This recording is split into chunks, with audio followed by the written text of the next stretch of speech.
Bien, aquí tenemos a nuestro invitado del día de hoy, el diputado Juan Carlos Díaz Roig, para hablar de esta polémica que todavía no se entiende en medio del escándalo por el acuerdo entre el Correo y el Estado, los aumentos en las tarifas, bueno, las distintas decisiones que viene tomando el gobierno en materia económica, más los despidos, los aumentos no solamente en los servicios, sino en los combustibles, en las prepagas, etcétera. Ahora cayó esto, y justamente ayer cuando se estaba votando un proyecto, de hecho, del Ejecutivo de modificación de las ART. Bueno, le doy la bienvenida, muchísimas gracias por venir. Bueno, usted es experto en este tema, forma parte de la Comisión de Seguridad Social de la Nación. Bueno, su opinión, su reacción, apenas se enteró de todo esto. Bueno, primero vamos a procurar explicar lo más sencillamente posible de qué se trata la cuestión. En el 2009 nosotros sancionamos una ley de movilidad jubilatoria que yo fundé en la Cámara de Diputados. La ley de movilidad jubilatoria significaba que todos los años, cada 6 meses, los haberes de los jubilados se iban a actualizar con 2 indicativos. Uno era el aumento de la recaudación previsional, el otro era el aumento de los salarios. Pero en el aumento de los salarios, a su vez, teníamos 2 alternativas, o el INDEC o el RIPTE. O el RIPTE. El INDEC, bueno, índice de salarios, y el RIPTE es un índice que publica el Ministerio de Trabajo de la Nación. Esto produjo una gran discusión, que yo recuerdo, bueno, porque terminó zanjándose con una frase feliz que decía, el más beneficioso para los jubilados. Es decir, en lugar de ser uno u otro, el de los dos que más beneficia a los jubilados. Esto funcionó desde el 2009 hasta diciembre de este año perfectamente. Que era el INDEC, que era el índice del INDEC. Y arrojó que en estos 7 años el que mejor valores dio para los jubilados fue el INDEC. Entonces, se aplicó el INDEC, obviamente. De pronto, ayer, cuando estábamos a punto de votar las ART, que también, hay que decirlo, es una ley en beneficio de las empresas, de las administradoras de riesgo de trabajo, no de los trabajadores, sino a favor de las administradoras. Por eso nosotros nos acompañamos. En ese momento aparece la resolución que modifica esta ley de movilidad. ¿En qué la modifica? En que a partir de ahora se va a aplicar el RIPTE con retroactividad al 95. Si se calcula desde el 95 solo por el RIPTE, y entonces, cuando en enero, desde el 95, porque el 95 empezó el RIPTE, sí, perfecto. Se aplica para la actualización de los saberes de los jubilados el RIPTE, sí, y no el INDEC. Por eso calcula la baja. Por eso calcula la baja. En los primeros días de enero, Macri anunció que los jubilados iban a tener un aumento del 14% por aplicación de la ley de movilidad. Cuando cambiamos la ley de movilidad ahora, pretendemos cambiarla, y decimos, no, solo vamos a calcular por el RIPTE, baja un 2%. ¿Cuál era la situación a enero? La inflación anual había sido del 41%, y el aumento de la fórmula de movilidad jubilatoria había sido el 14 el primer semestre y el 14 el segundo semestre, lo cual arrojaba prácticamente un 29%. Quiere decir que igual los jubilados perdían un 12% con respecto a la inflación. Pero cuando además de eso, ahora en marzo, le decimos, no, vamos a calcular solo por el RIPTE, baja del 14 al 12,6%. Entonces, tenemos ¿Pero eso fue una decisión arbitraria o no? Fue una decisión arbitraria, ilegal, inconstitucional, extemporánea, etc. Además, lesión a derechos adquiridos. A nadie escapa que son derechos ya adquiridos que no se puede aplicar retroactivamente una rebaja. Esto hoy una asociación de abogados dijo va a haber 8 millones de juicios y lo van a perder a todos. Igual el 14 que había anunciado el gobierno, ¿estaba bien o no? El 14 recogía esta fórmula y hay que explicar por qué, y yo lo expliqué en enero, por qué fue a la baja. Porque hay que entender que la política, esto no forma parte de una casualidad, de un hecho. La política de este gobierno, ¿cuál es? La política de este gobierno es que el problema central de la Argentina es la competitividad de las empresas, sobre todo de las grandes empresas. Para que sean competitivas en el mundo hay que bajar el salario. y hay que bajar las jubilaciones. Es decir, para ellos el salario de los trabajadores y las jubilaciones de los adultos mayores son un gasto, que hay que bajar, hay que reducir, hay que bajar el gasto. Es decir, llegan al gobierno para que los trabajadores argentinos y los jubilados ganen menos y aplican una serie de políticas al efecto, entre ellas con los trabajadores demoler las paritarias, como están haciendo con los bancarios. Los bancarios consiguen una paritaria y ellos no la homologan, porque ellos pretenden que baje, porque para ellos la variable de ajuste para que sea competitiva la industria argentina tiene que ser bajar los salarios de los trabajadores. Ni piensan en invertir, en aumentar la productividad por ciencia y tecnología, por ejemplo, sino en bajar el salario de los trabajadores. ¿Para qué? Para que los empresarios ganen más, atraigan inversores en virtud de grandes ganancias, relativicen las leyes laborales de Argentina, la estabilidad, todo lo demás, y estos contratos basura que están proponiendo. De modo que dentro de ese contexto hay que entender esto. Pero ¿qué pasa? Que son derechos adquiridos ya por los jubilados. No se puede hoy cambiarle un derecho adquirido y consolidado en enero, porque esa era la ley vigente, el Estatuto de Jubilados, la ley vigente al cese, la ley vigente en cada momento. No, uno no puede cambiar hoy los derechos de los jubilados. Sí. Quiere decir que en el fondo, porque esta gente que está muy bien asesorada, yo creo que fue una bola muy de bien humo. Asesorada, ¿le parece? Sí. Muy bien, si Sí. Macri firma estos DNU y después se tiene que echar atrás, es lo mismo que hizo con la CRT. Pero porque es parte de su técnica. ¿Cuál es la técnica? Que evidentemente Durán Barba ¿Pero desgasta la imagen o no? Pero ¿cómo la venden? Aparece el Macri malo en todos los proyectos de ley. Tome el que quiera y se lo voy a mostrar. Sí. Todo lo que a ver tratamos cómo es la este estrategia. Año. Aparece el Macri malo, un proyecto duro. Entonces vienen Lilita, Bocio y Massa, y lo objetan articulitos, no los artículos centrales. Cuestiones como esa vez que prohibieron que la prensa opine. Entonces, lógicamente, son barbaridades que ellos están dispuestos a ceder, la ponen como prenda de negociación. Lo que pasó con Ganancias, por ejemplo. Lo que pasó con Ganancias, en todas las leyes hicieron lo mismo. Entonces, estos tres grupos pseudo opositores protestan y le hacen convencer a la gente de que ellos son la oposición y que en realidad que objetan y en realidad que Macri es bueno, que aparece después el Macri bueno, que dice, yo reconozco que me equivoqué. Yo reconozco que me equivoqué y soy muy distinto al régimen anterior donde nunca reconocían que... Esta es la base. Pero la gente también se está cansando de que se equivoque tanto, ¿eh? Y bueno, ojalá, pero hasta ahora le da un resultado, todavía tiene un alto porcentaje increíble. Escúcheme, hemos endeudado al país en 90.000 millones de dólares, vamos a endeudar en otros 90.000 este año. No van a parar hasta, como dijo uno, hasta 400.000 millones de dólares, que es más del 50% de nuestro PBI. Es un plan, es un proyecto neoliberal. Pero le hace una quita al correo de 70.000 millones. Que forma parte de la deuda, como formó en el 82. En el 82 el grupo Macri se benefició en 720 millones con la estatización de la deuda privada. Porque de allí arranca este círculo rojo y este grupo de poder. Cuando perdemos la deuda de Malvinas, los militares, por eso es una dictadura cívico-militar, llaman a las 40 o 50 empresas privadas más importantes y dicen, miren, tenemos que entregar el poder, hagamos un último negocio. ¿Cuánto deben ustedes? Y entre todos juntaron 20.000 millones de dólares de deuda privada. En ese momento la deuda pública de Argentina era 20.000 millones de dólares. El PBI de Argentina era 40.000 millones de dólares. Quiere decir que debíamos el 50% de nuestro PBI. Pasamos a ver automáticamente el 100% porque el Estado Nacional se hizo cargo de la deuda privada de todas las empresas privadas. Y ahí están Fortabá, el grupo Clarín, Techín, y obviamente Macri, que no era el más importante, pero era un grupo de 720 millones de dólares de esos 20 millones. Esto lo aclaró muy bien el fallo del juez ante la denuncia de Alejandro Olmos y que hasta hoy no se resuelve. Y lo que acá también hay que decir, cuando ellos dicen que temas como los 70.000 millones y el concurso civil de esta gente, de Correo Argentino, no hizo nada del Estado argentino, estaba a mano de la justicia. Si llegaba a presionar Cristina a una cámara, de todo iban a decir. Ahora, imagínense si Cristina le hubiera condenado 70.000 millones de dólares a alguno de sus parientes. Bueno, pero la verdad es que esta doble vara, este método, técnicamente correcto, es lo que Chomsky, el politólogo Chomsky hablaba de la teoría de la distracción, de la técnica de la distracción, y lo que otro politólogo muy conocido, poco conocido acá, pero muy conocido en Europa, que es el profesor Proctor de la Universidad de Stanford, llama la agnotología, que es la difusión de la ignorancia.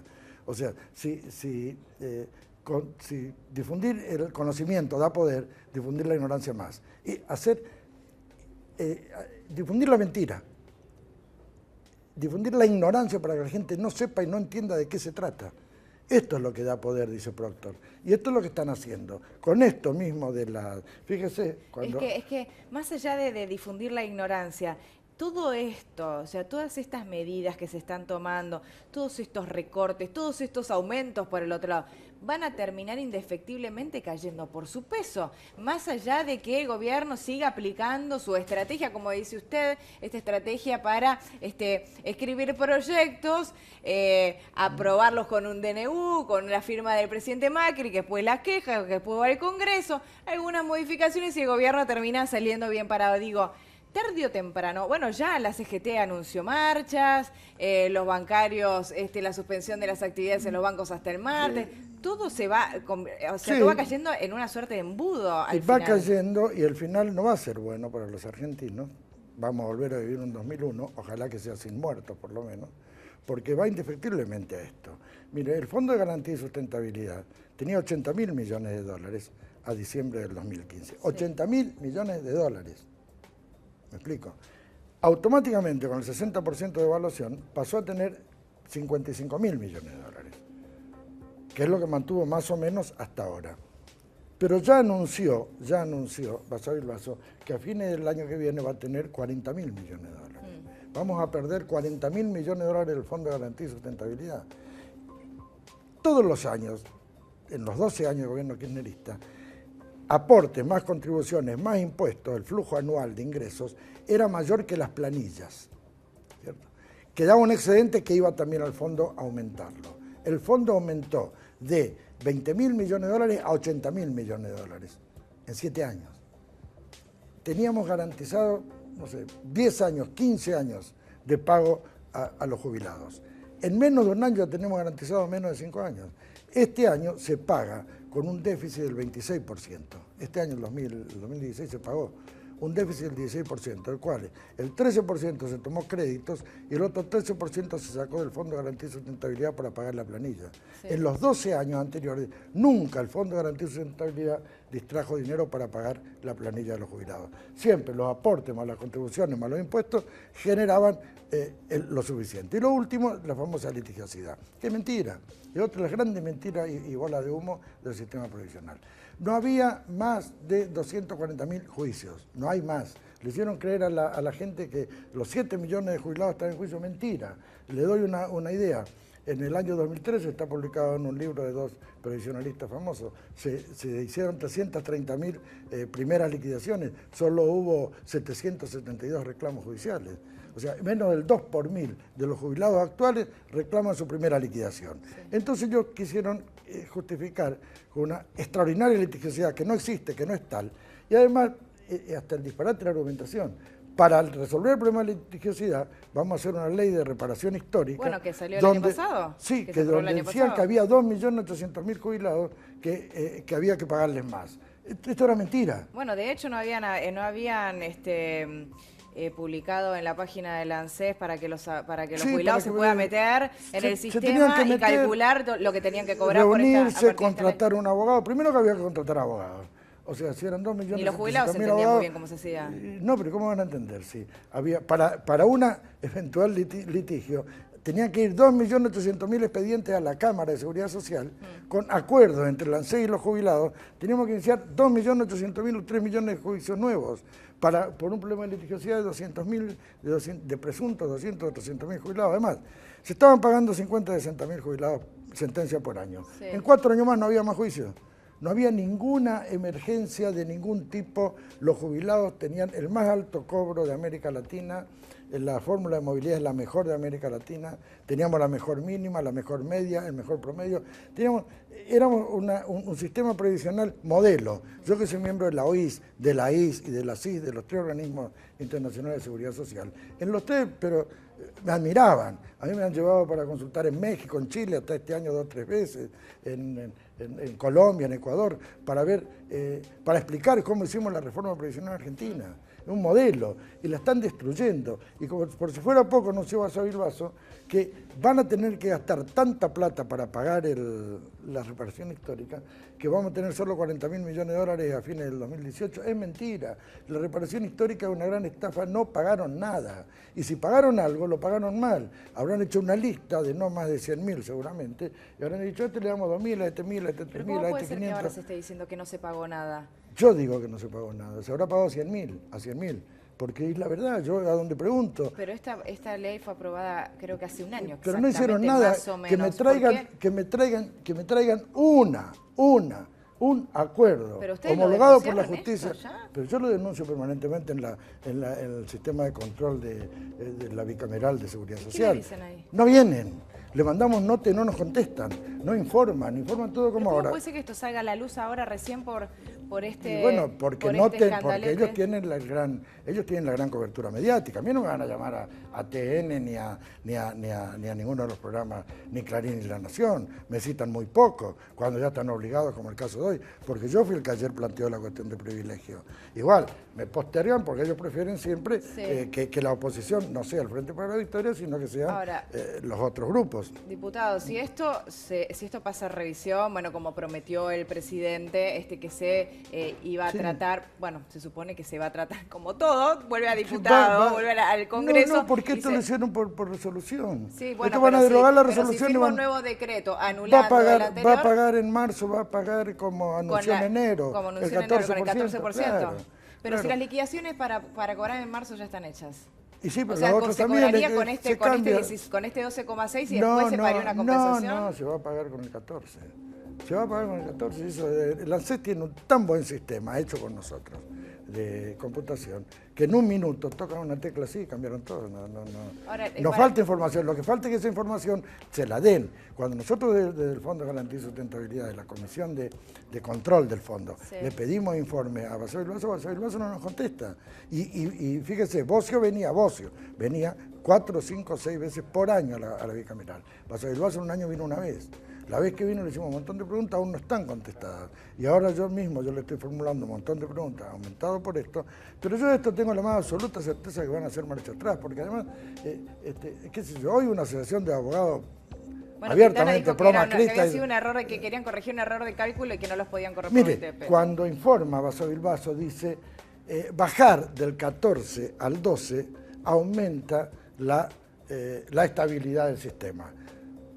Te pagamos menos, lo que te quiero decir es, te vamos a pagar menos para que te podamos pagar más tiempo.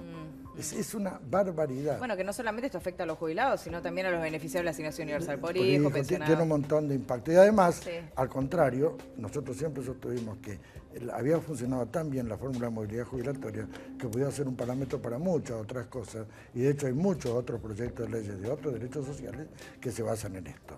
De modo que el impacto, pretender demoler una cosa que nunca fue cuestionada por nadie, como fue nuestra fórmula de movilidad jubilatoria. Yo recuerdo que tuve aquel debate con, ¿cómo se llamaba este muchacho del Movimiento Popular? Que me afirmaba, en TN fue, y me decía que no iba a dar más del 4%. Y yo me reía y le aseguraba que sí que iba a dar y que iba a ser mejor que la inflación. Y se reían. Y bueno, el tiempo demostró esto. Esto nadie lo cuestiona, esto lo admiran en toda América Latina. Yo tengo decenas de correos de técnicos preguntándome cómo hicimos en Argentina, cómo sobrellevamos la inflación. Y ahora le vuelvo a decir, y es más, el año pasado yo presenté un proyecto de ley, lo hablé con Basavilbaso en la única reunión que tuvimos, y él me prometió que lo estudiaría, que es el siguiente.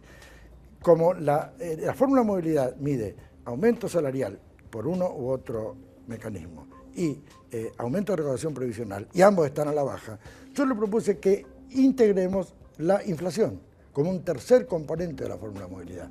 Entonces, al menos a los jubilados, los 7, 8 millones de jubilados, que no tienen ninguna otra defensa, que no tienen sindicato, que no tienen cómo defenderse, por lo menos a ellos los protegemos de la inflación. Y además esto va a tener un fuerte impacto a favor del gobierno de Macri porque va todo a consumo. Y en este momento todos sabemos qué es lo que a él le está faltando. Es la pata que a él le está faltando en su proyecto económico. No es la única, ¿no? Pero es una de las principales. Bueno, pero ellos mismos y Basavilbaso se comprometió conmigo a trabajar este tema y a estudiar y le pareció bien.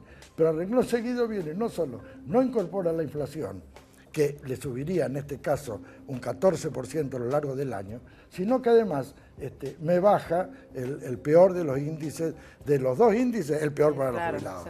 Y además tiene el tupé de decir de que eso es para garantizar la estabilidad del sistema. Mientras lo que garantiza la estabilidad del sistema, que es el Fondo de Garantía de Sustentabilidad, va a bajar de 80.000 a 40.000 millones y están haciendo operaciones ruinosas, una de las cuales ya es materia penal, que es el hecho de que estuvo a cargo del fondo, sí, compró 20 millones de dólares de acciones de una empresa en la que él era el presidente y que cuando él asumió como director del fondo puso al hermano, lo cual es una nueva, no falta de ética, sino un nuevo delito, porque es un delito, es un peculado que no tiene ninguna justificación, no solo viola la ley de ética pública, sino que la forma en que se compraban acciones a dedo es incompatible con el reglamento del fondo. Diputado, muchísimas gracias por haber venido. La verdad que fue clarísimo porque todos estos temas que tienen que ver con el derecho provisional son muy complejos de entender. Imagínense más para los jubilados, que son los que tienen que entender la realidad y que la verdad que se complica muchísimo. Bueno, y ahora esta decisión que